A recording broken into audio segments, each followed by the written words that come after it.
Stranger Things Season 5 is here, and we're gonna review it. And if I'm honest, I think it's a season too far. Earth, art, man, woman.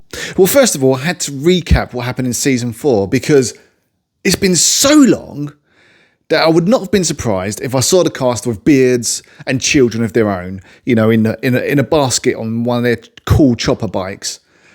But alas, they didn't have beards, they haven't got children, it's just them and other people.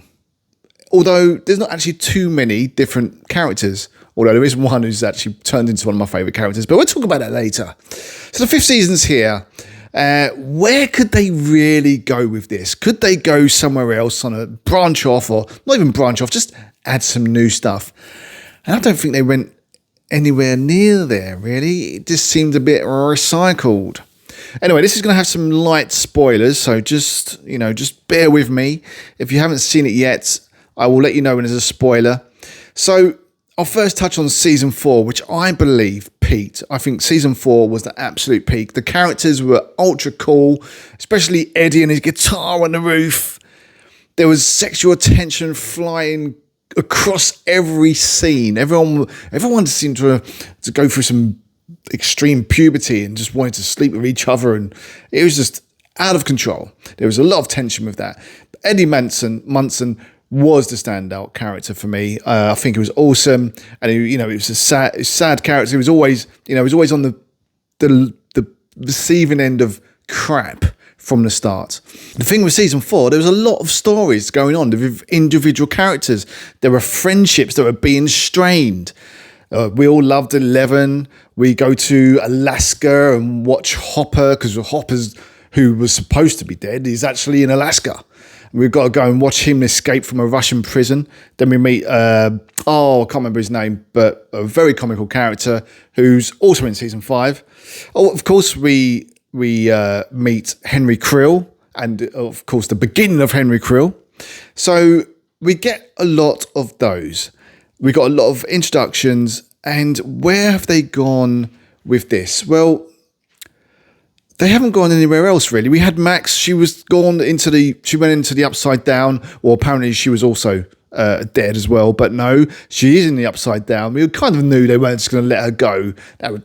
Come on, we're not silly.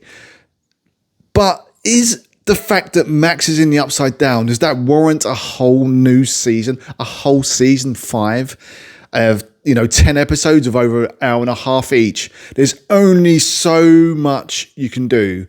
I'm sure there's a saying out there where you can say there's only so much custard you can make with milk. Something like that. I don't know. And it just felt like it just felt recycled. I was, you're 3 episodes in and I'm thinking, okay, so are you going to show us something new? Or so basically they've introduced one little character. This is going to be a spoiler.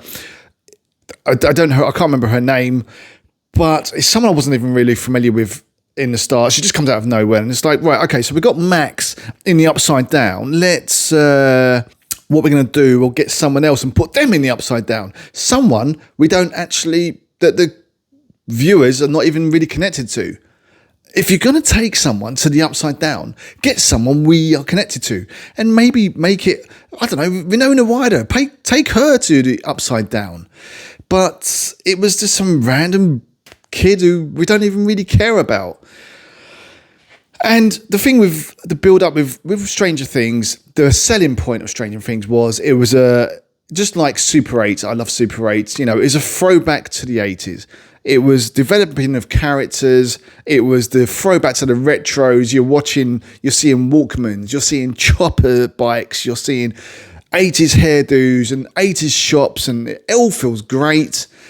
And that's very much, I think that peaked, I think past Season 3, or maybe at the start of Season 4, it was still there. But now it's peaked. Well, I'll say there's another spoiler. I don't know if you know Linda Hamilton, but then let's chuck Linda Hamilton in. So they've brought Linda Hamilton in. I don't know, out of desperation of how can we keep this kind of retro thing going? why don't you just put her in a DeLorean and ride her into the Upside Down? I'm saying Upside Down a lot, aren't I? I don't think I've said that so many times in my life. So yeah, they're chucking in the retro, but I tell you, I'm watching it and I'm thinking, it's just battles. It's just, season 4, you had so many different things. You had Eddie, you had them playing their games, you had Lucas, who was friends with the basketball team, but he was leaving behind his friends. But eventually he realizes allegiance. I'm an allegiance to these guys, and the Upside Down, and Max, obviously. I think they've just outstretched themselves, and I just found it very, very meh. We've been there. How many times are you going to do it? There was even like these even the emotional parts. There's been emotional parts where there's a possibility of a character, oh, is he going to survive or is she going to survive? And even then I was just, yeah, okay, yep, I know where you're going. Yeah, okay. And there was also this, there was this point where it almost felt like a bit Harry Potter. There was a little bit of a Voldemort, Harry standoff. They're not actually in there. That'd be a great thing, and it'll touch on Harry Potter. But which I don't know why they can't have someone reading the Harry Potter book. Anyway, there was a battle, and it seemed very Harry Potter and Voldemort. And I was like, okay, I see what you're doing. We know who Vecna is, and he's still a great little monster, scary thing. But maybe they should have had a boss of Vecna, and just let's have something fresh. Let's not recycle. Oh, Vecna's still messing about, isn't he? Oh, yeah. It's an hour. You're talking about hour-long programs, 5 of them, and it's just the same thing. It takes so long to get to the point. We've got great. I enjoyed Murray's character from season 4. They've put him in, and that's fine. He's providing a bit of comic relief. I just think it seems a bit stale, and I don't know if they feel the same way. Maybe they would never admit it. I find Stranger Things a great entertainment program, and I have looked forward to it. I just found it very flat. Have you seen Stranger Things season 5, volume 1? If you have, let me know what you think in the comments. Do you like it? Do you think it's rubbish? Do you think it's okay? Do you think there's promise to the next volume? Please like this video, and I will see you on the next one. Take care.